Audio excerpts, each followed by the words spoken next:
My session is going to be about solving real-world challenges with Power Automate and Graph API. But I myself, I'm a Microsoft 365 consultant, so I hear you think, hey Jan, you're quite off topic here, because normally you would do stuff with Azure AD and Office 365.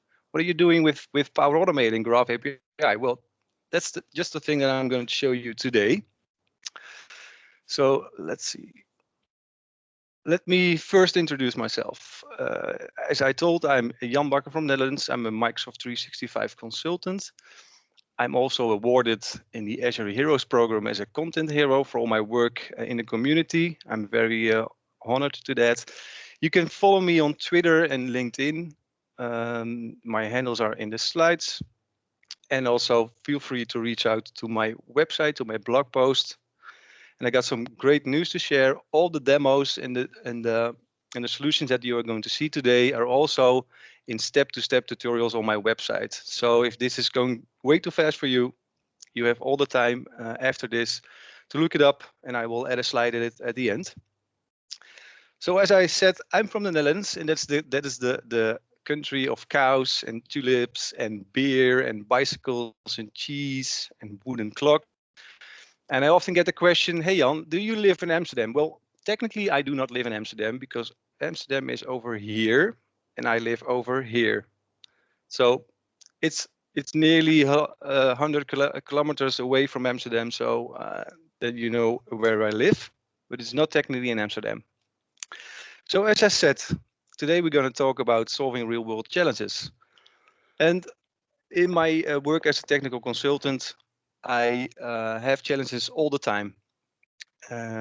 We can create great concepts for Azure Active Directory and Office 365, but there are always projects that need some extra, and usually I would do that with PowerShell until I knew Power Automate. So from now on, I'm doing everything with Power Automate, and I'm going to show you how that works.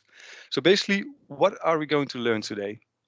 The first thing that we need to wonder, why Power Automate? I will come to that later.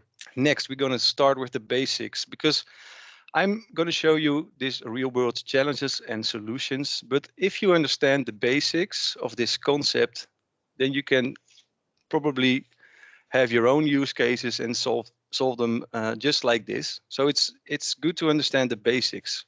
Then I got 3 challenges, which I will explain and then demo how I solve that. And I got 1 bonus challenge, because that's how I am. I like bonuses. So to start off, why Power Automate? Well, usually the first thing, I am not very good with PowerShell. I know my weaknesses. I'm in the IT for over 10 years, but I still suck at PowerShell. Excuse my French. And the second one is, it took a lot of time to build all these PowerShell scripts from time to time.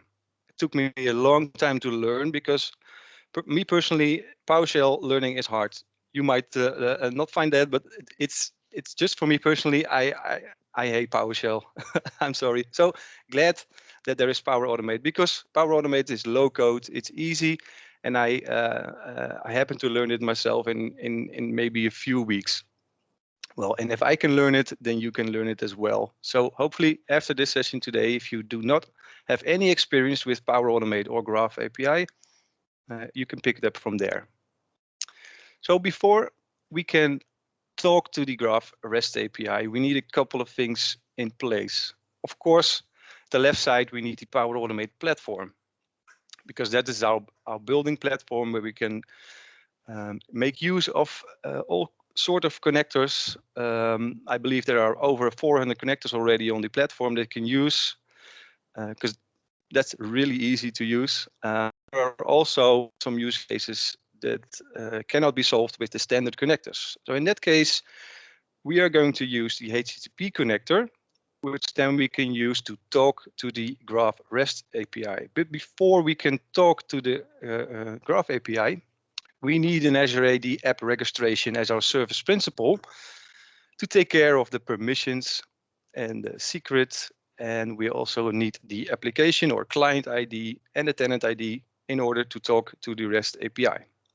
So these 4 building blocks are the building blocks for all my solutions that I build. And let's go by them step by step. So this HTTP connector is a connector that I use often, and as you can see in the slides, you can call the Graph API straight from the HTTP connector. It takes care of the request itself. So in this example, we are calling the Graph API the beta API, the identity, conditional access, and we are getting a request for all the policies that are in the tenant. Next to that, we can make queries. So for example, in this example, I filter for the state of the conditional access policies which happen to be enabled. So this will give me back all the policies that are enabled. The third thing that is taken care of is the authentication, which we are doing with Active Directory authentication, and that's where we use the service principal.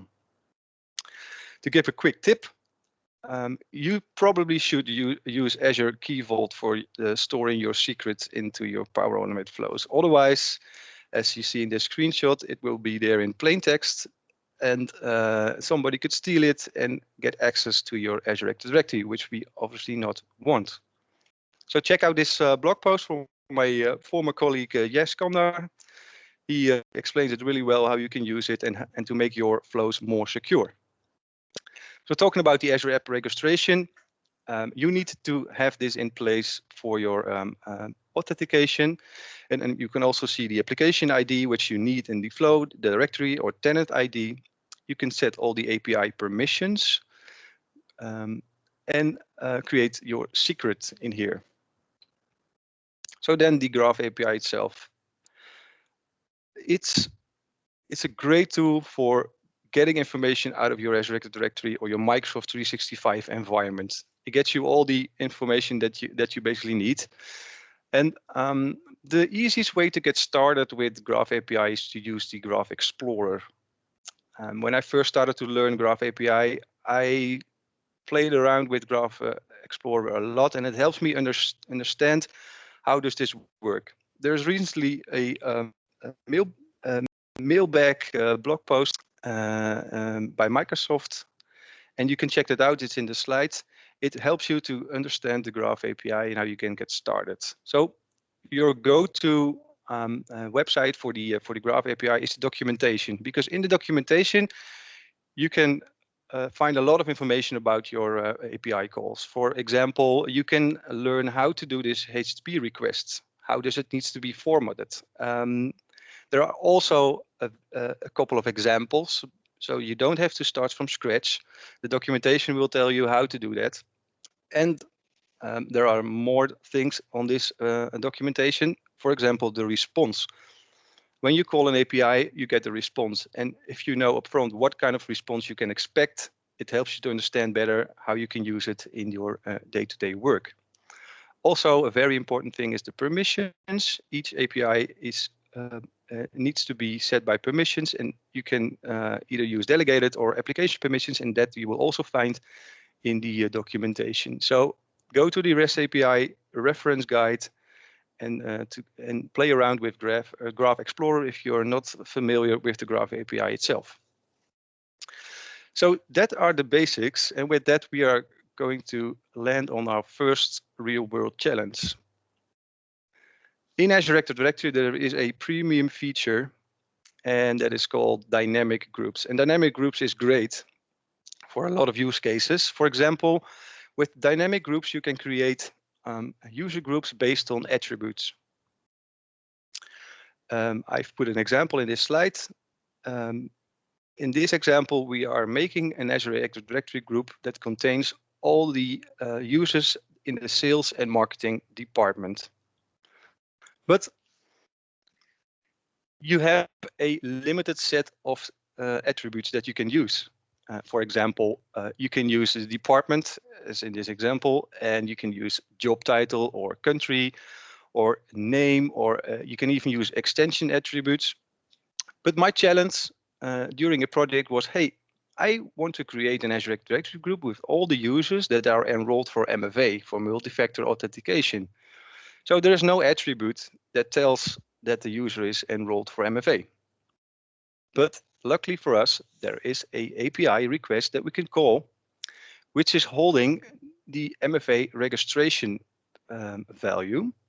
And that is basically the solution that I used for this to solve this challenge. So let's switch to my demo environment, and I will show you how I did that. So first of all, we need an Azure Active Directory group that we're going to fill with our users that are registered for MFA.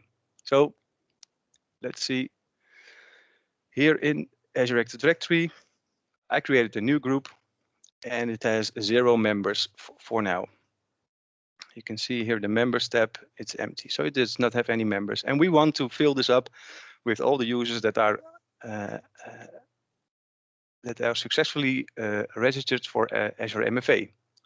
So to do that, I build a flow that is calling the Graph API. So let me go to through the flow step by step. So to start off, I made this a recurrent flow, and I run it each 8 hours. But you can change the frequency yourself to your own needs. But the most important thing is here the HTTP request that we are going to make, and we're going to call the reports API. And within the reports API, there is a credential user registration details API. And to make this even more better, I used a filter to get only the users that have this value to true. So basically, if I call this API, it will give me all the users that are registered for MFA successfully. Next to that, we need to do some parsing. So I used the schema, which I took from the documentation, so that it would help you out to form this. And after that, I'm going to filter my value because it has to be more than 0. Because if you get back an empty array, that means that your user is not registered for MFA. So next to that, we are calling our group, and we're using the connector Azure Active Directory. And here we passed our group ID. That is basically what we can find here in the group. Here is the object ID of the group. So after that, we are going to make some apply to each steps for each user that we get back from this HTTP request. We get the user to get the ID of the user. So we're using the user principal name from the JSON value. But first, we want to check if this user is not already a member of this group. So we check group membership. It's a standard connector that you can use. It's really handy. And basically, we say, OK, we want to see if this user principal name is already a member of this Azure Active Directory group. Next, we're going to make a condition, and we're going to split it and say, OK, if this user is not a member of this group, then we're going to add this user to the group. And here we're going to use the ID of the group and the ID of the user that we get from previous steps. So if I run this, I got a couple of users in my test environment that are enabled for MFA. Let's see how this goes. You can see it runs very fast. And if we take a look, we got 8 users. So if we check our group, we should have members in here.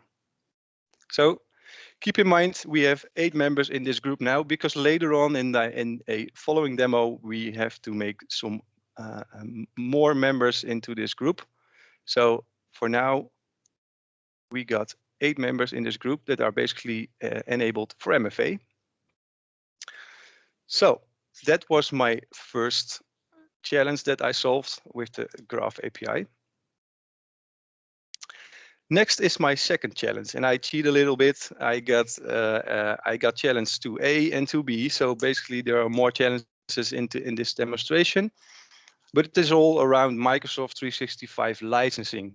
And Microsoft 365 licensing itself is a real struggle, but maintaining it in a day-to-day life is also a big struggle. So what is my challenge here?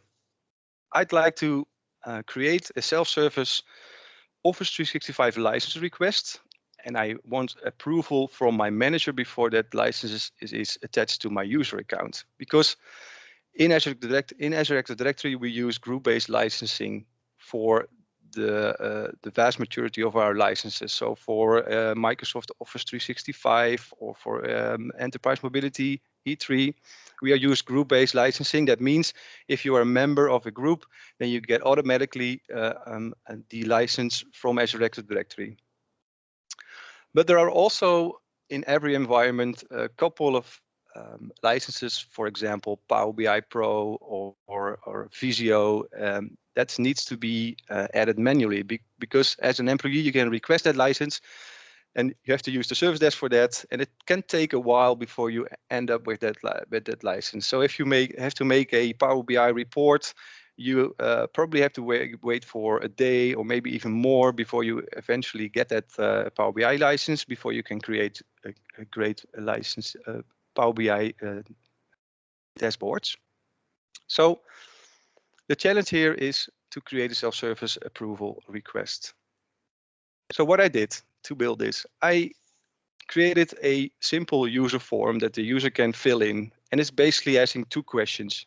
What license do you need and why do you need it? So that is that. Then when this form is filled in, Power Automate is going to pick it up and it's going to send an adaptive card to the manager of the requester. So the adaptive card is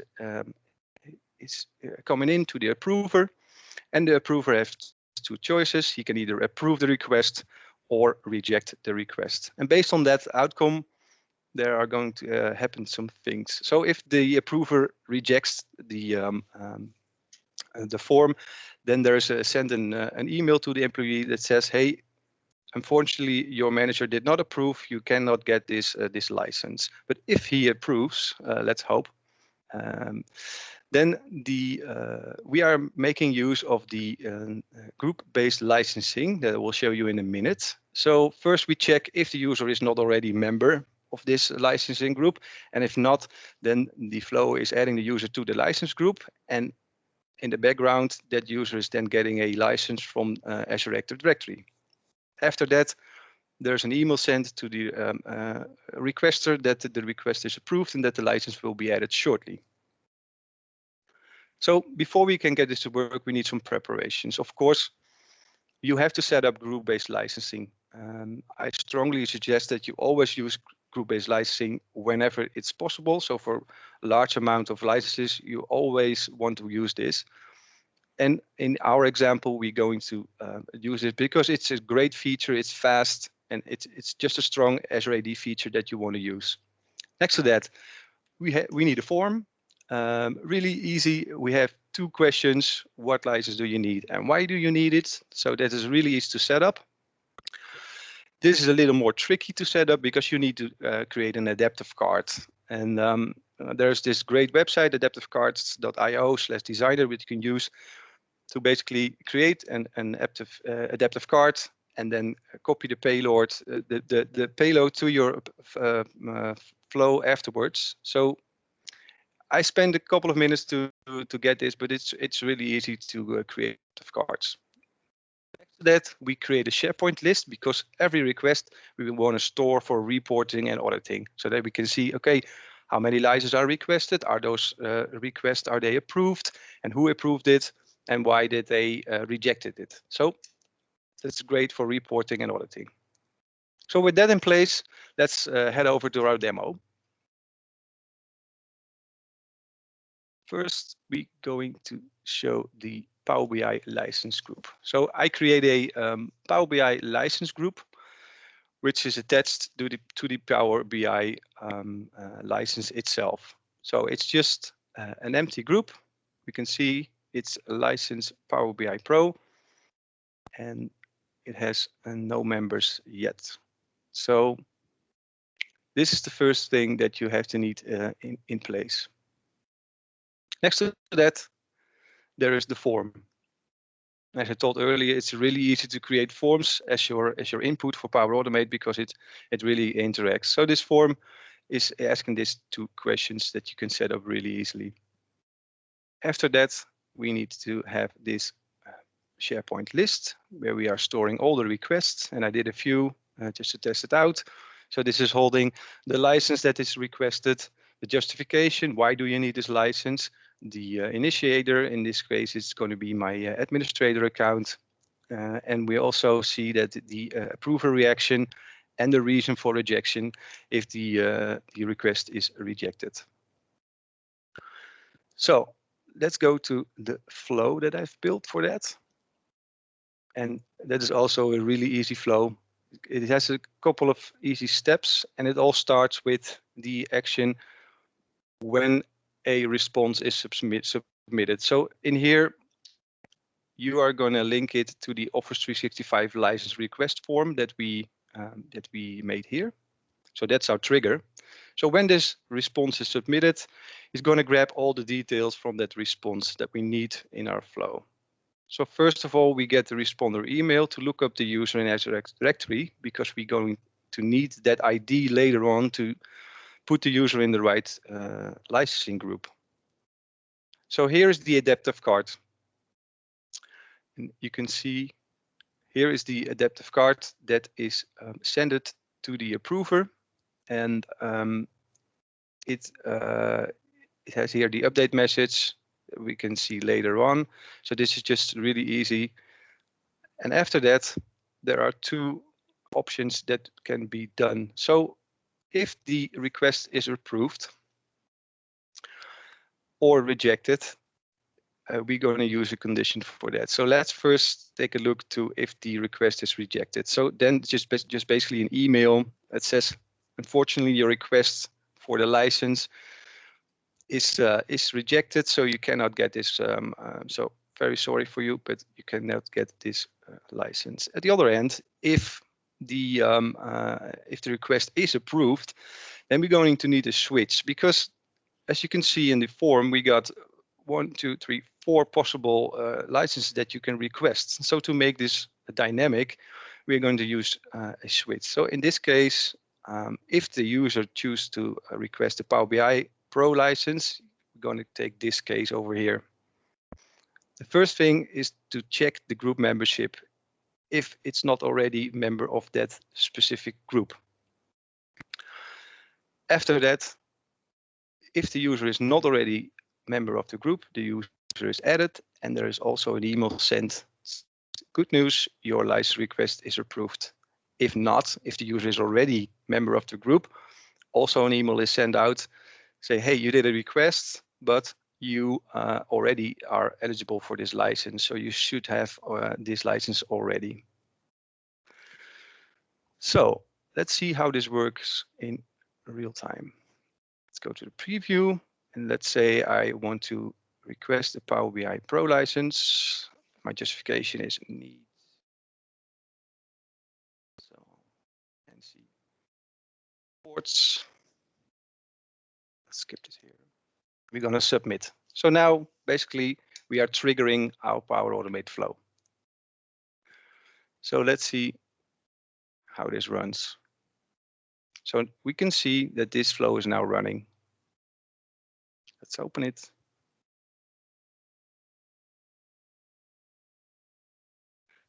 And you can see that it's just waiting for the response on the adaptive card. So if I hop over to my Teams, there is going to be a new chat from the Flowbot that said, hey, there's a new license request. And the administrator, in this case, I'm also the requester. So it basically in real life, this should be another employee, but for the purpose of this demo, I'm going to use the same account.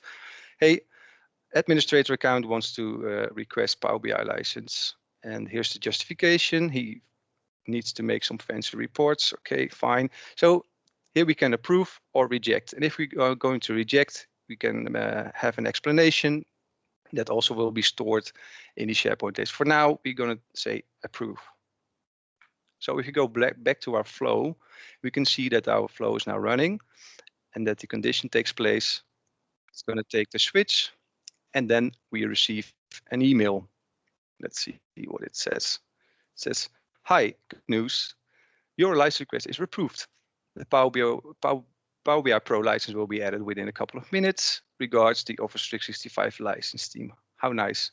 So what happened in the background is that the user is added to the license group. So if we hop over to this group, we now should see that there is one member in this group, which is our administrator. So if we, I don't know how fast it is, but it probably could be really fast. Here we can see that our administrator has successfully have one license, and you can see it's inherited because we used a group for this. So basically now the license is attached to this specific user. If we go back to our Microsoft SharePoint list, we can see that just a minute ago there was a new request by the administrator that requested a Power BI license and that it was approved by his manager. So that brings us at the end of our second demo. And then next is our 2B challenge, which also is related to Microsoft 365 licenses, because if you build this great solution to hand out licenses, you're probably going to run out of license very soon, and you want to be notified by that. So that's the challenge here. I want to be alerted when I'm almost or when I'm already out of licenses. So that is also something that I fixed with the Graph API, because we can call the Graph API and say, hey, just give me all the subscribed SKUs, and then basically you can get a great array with all your licenses. And there are two values that are important here, that are the enabled value, which is all the available licenses on your tenant, and the consumed units, which is telling us how many of these licenses are being consumed. So let's get back to the demo environment. Let's close this up.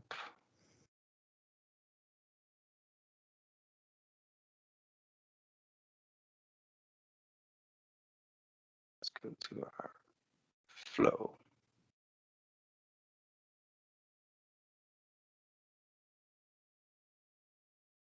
So this flow is also a recurrence. You can you can do this every day or every few hours based on your needs. It doesn't matter for now, but this is going to kick off this flow once a day. And what it does, it's calling the Graph API, and it's getting all the licenses from your end.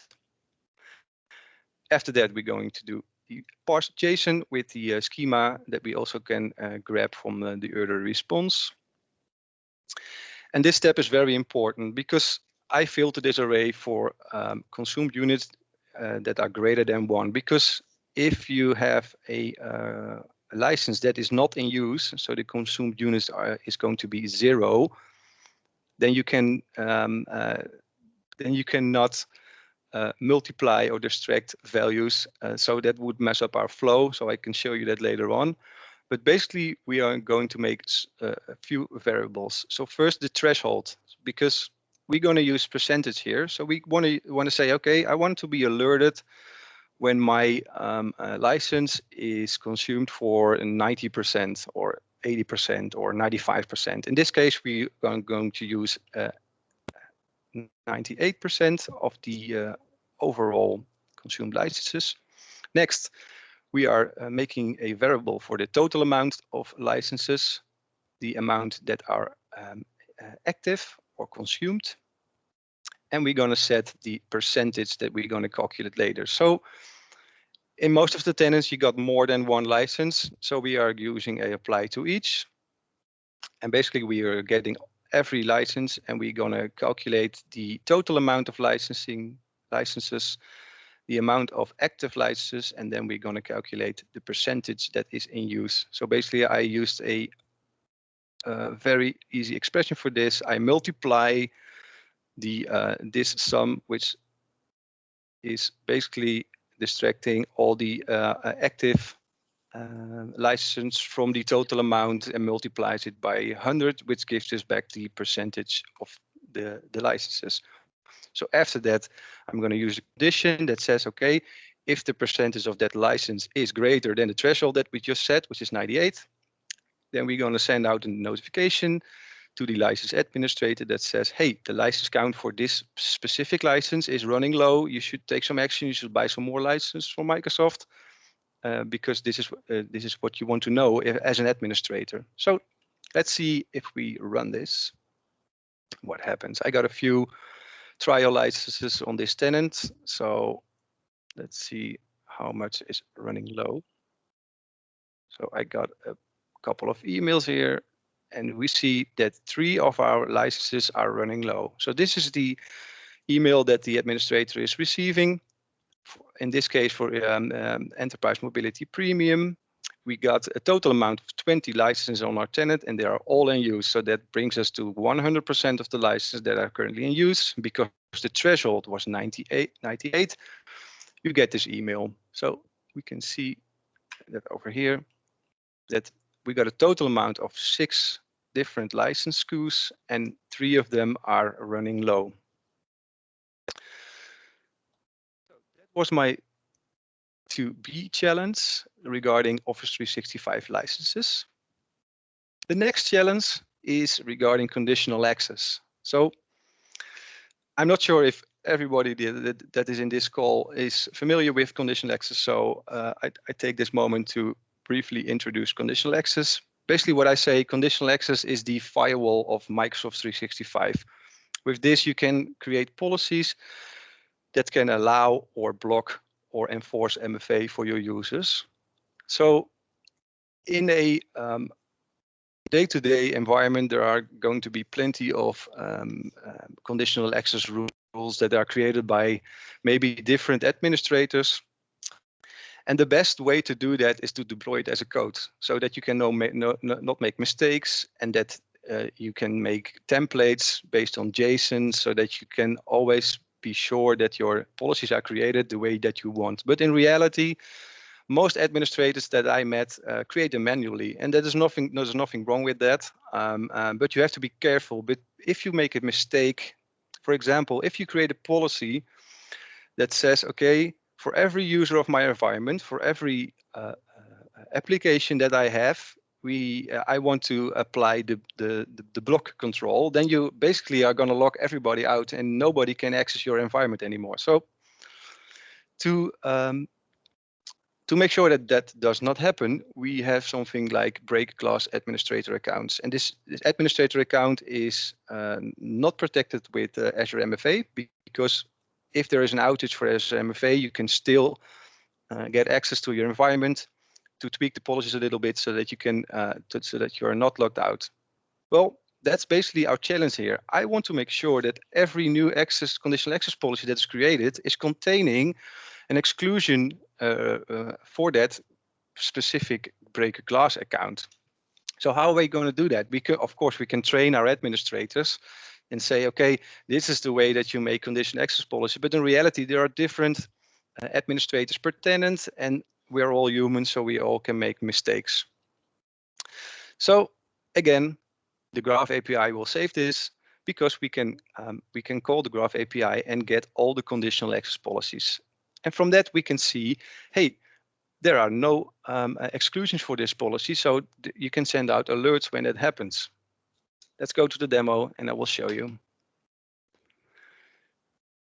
So first of all, I'm going to show you all the conditional access rules that I have in place in my tenant. And there are a bunch of them because I play around with them all the time. And this is what you can see in every environment that you run into. So I got a bunch of conditional access policies, but as you can see, the state is set to report only.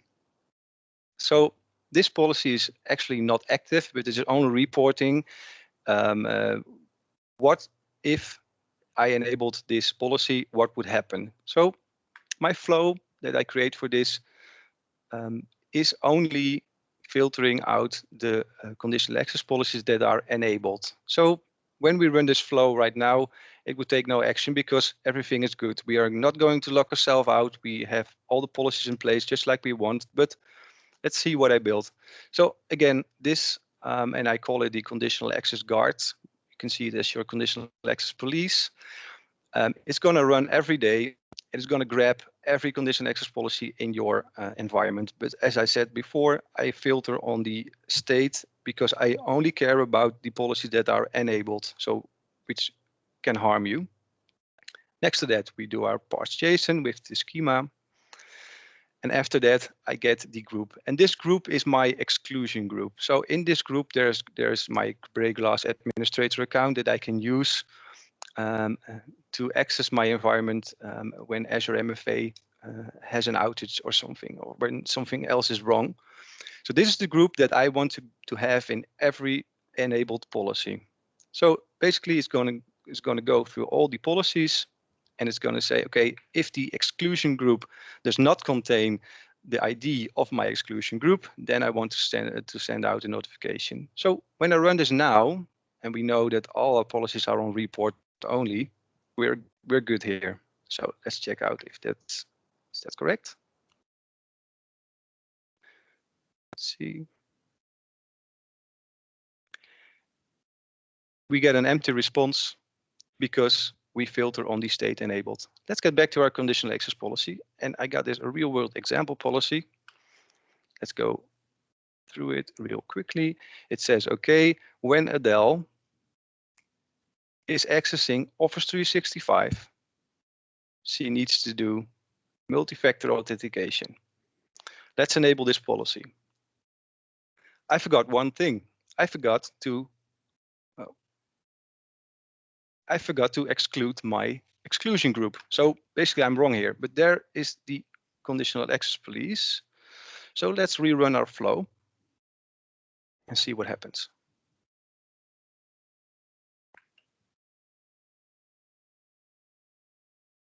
So now, because we filter on the enabled state, there is one policy that we get back from the Graph API.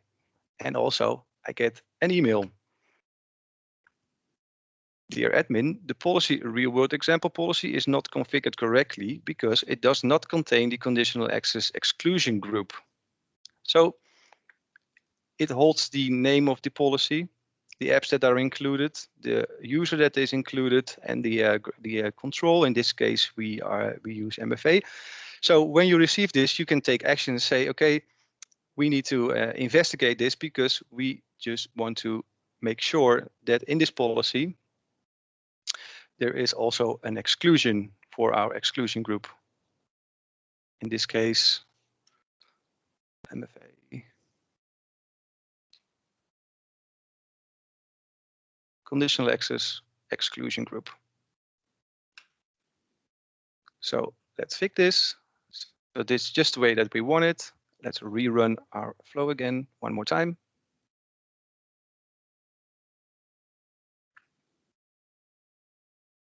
It runs really fast. So let's see, we got one policy. The condition is false because we did our best and we fixed our conditional access policy, so no alert is sent out to the administrator. Back to the slides. Let's see how the time does. 20 more minutes. I think we're good. This is the bonus challenge that I think a lot of administrators are struggling with, because in my day-to-day job as a Microsoft 365 consultant, I do a lot with security and compliance, and we want to make sure that every employee that is working from home nowadays is securely and safe and is using at least multi-factor authentication for their day-to-day work. But it can be a big challenge when everybody is working from home to enable Azure MFA.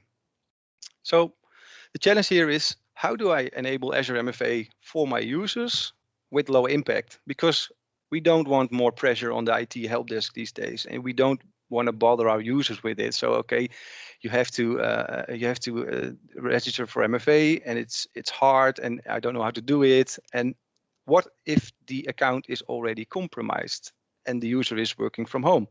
Well, in Azure Active Directory, you can say, okay, you can only sign up for MFA when you're using a managed device or when you are on a trusted location. But when everybody's working from home, how are you going to define which all these locations are trusted or untrusted? So that can be a big challenge. But luckily for us, the API can provision authentication methods for your users. So you might say, okay, this is basically not the best way to enable MFA from a security perspective. But if you can enable MFA for your user using their mobile phone number, for example, you enabled MFA, so they're secure, and after that they can let them install Microsoft Authenticator and set that method as default and keep their mobile phone as a backup policy.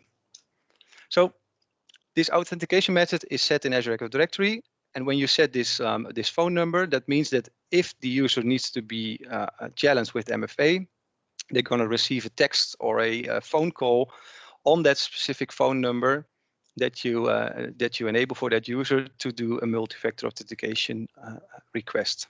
So I used a custom connector for this, and basically a custom connector is a connector that you wrap around an API. In this case, we use the Graph API itself. So to start out, let's add my laser. I've built a small Excel file holding the user principal name and the phone numbers for my users. So this list of information can be pulled out of your HR application, or most companies already have these phone numbers for their employees. Next to that, I'm going to use Power Automate and a custom connector to speak to the Graph API and to insert these authentication methods for my users. So let's see how this works.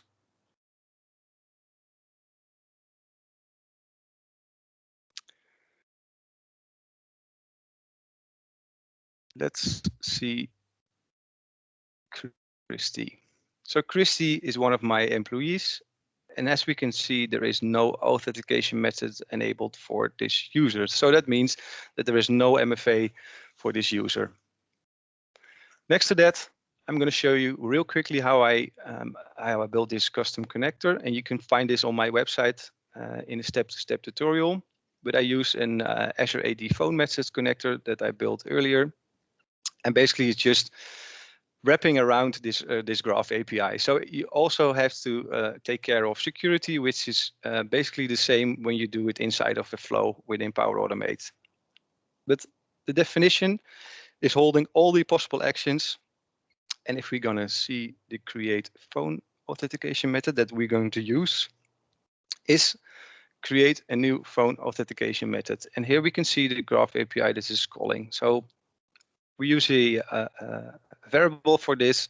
User ID is going to be the user principal name for this request, and we call in the authentication phone method API. And here we fill in the user ID, and in the body there needs to be the phone number and the phone type. In this case, the phone number is provisioned in the Excel file, and the phone type is going to be mobile. So let's see how I build this list. So here on SharePoint, I got this phone numbers Excel file, which is holding all the user principal names in my tenant and their fake phone numbers in this case. So basically what you do is create an empty file and create a table with 2 columns holding the user principal name and the phone number, and you're good to go. So let's see how the flow works. This is by far the shortest flow that I ever built. It's just manually triggering a flow, so no input needed. I can kick it off whenever I want. I assume that this is going to be one thing that you do, and then you can take care of the rest outside of this flow. But basically, we're going to take this file that we created earlier, holding the phone numbers and the user principal names, and we're going to list them out. And for each of this item, we're going to pick up the value, and we say, okay, we are using our custom connector, create a phone authentication method, and in the user ID we're going to use the user principal name, which is the first column in this file, and the second one is the phone number. The third one is just a static value which says mobile, that we need to say to the Azure Directory, okay, this is going to be their mobile phone number. So when we run this, it would probably take up a minute or so. So let's kick this off.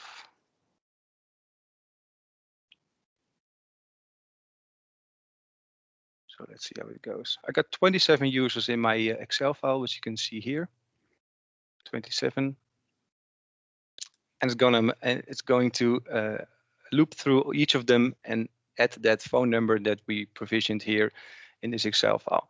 So let's go back to Christy and refresh this. Let's see if she already is provisioned.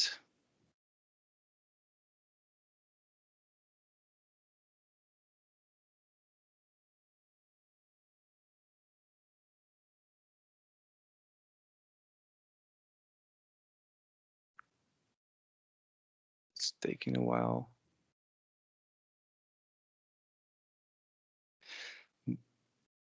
Previous demos, my flow ran about 1 minute, so let's wait a little longer for this to finish. Here we can see Christy's phone number is already provisioned here. That means that we enabled MFA for Christy, even if she wasn't working, or we can do this in the weekends. So we can do this for the users. And if we take a look at the audit log, we can see that this phone number is registered for this user, and we can also see that we used Power Automate because we are using delegated permissions because the administrator enabled it for them. So as you remembered in the first demo, we created a flow that is adding all the MFA users to this one single group. And let's see if I was correct. It was holding 8 members.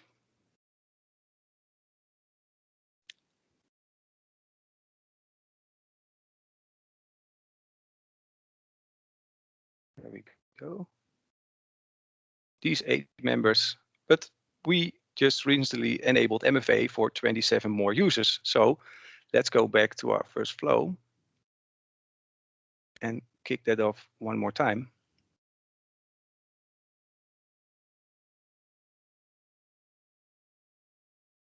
Oops.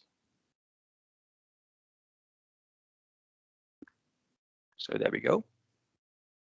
Flow's running. It's already finished.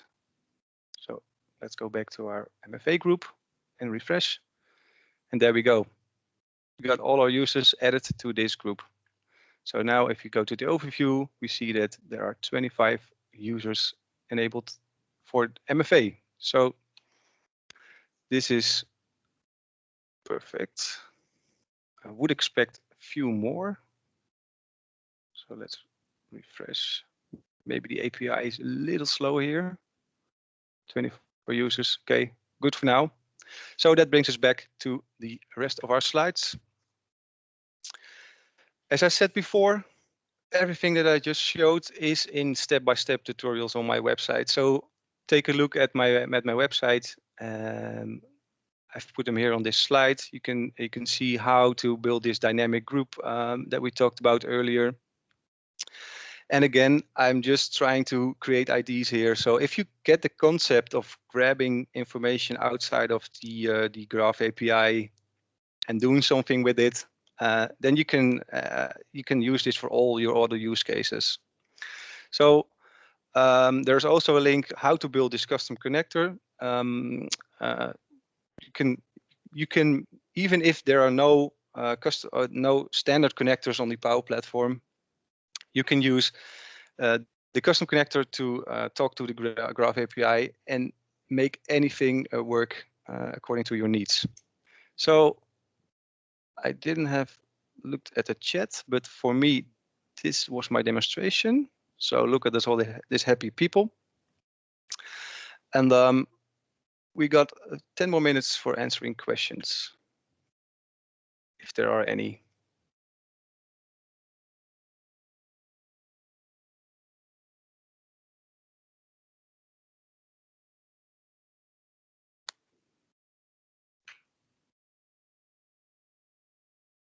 Also, if there are no questions right now and you are going to take a look at the step-by-step tutorials and you run into a problem, feel free to reach out on Twitter or on LinkedIn afterwards. I'm happy to help. So let's see. So your blog has the details that we can later follow on. Yes, it's all on the blog post janbakker.tech. So there you can find the step-by-step examples.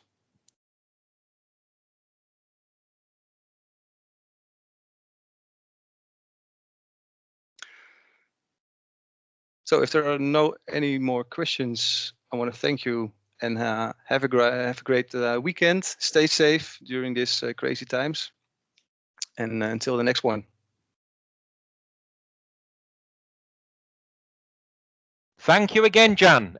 Onboarding and offboarding users is a very, very major task, especially for users and especially when it comes to government and public sector, right? So the onboarding process can take a very long time, getting new users onboarded onto a project, onto a team. They have to go through a massive approval process. So this is exactly what they would need to set up in order to be able to manage the user access to licenses. So Jan, thanks again. Great session. Could you please share your contact details on the chat so people can keep in touch with you? Yeah, sure, no problem. We'll do that.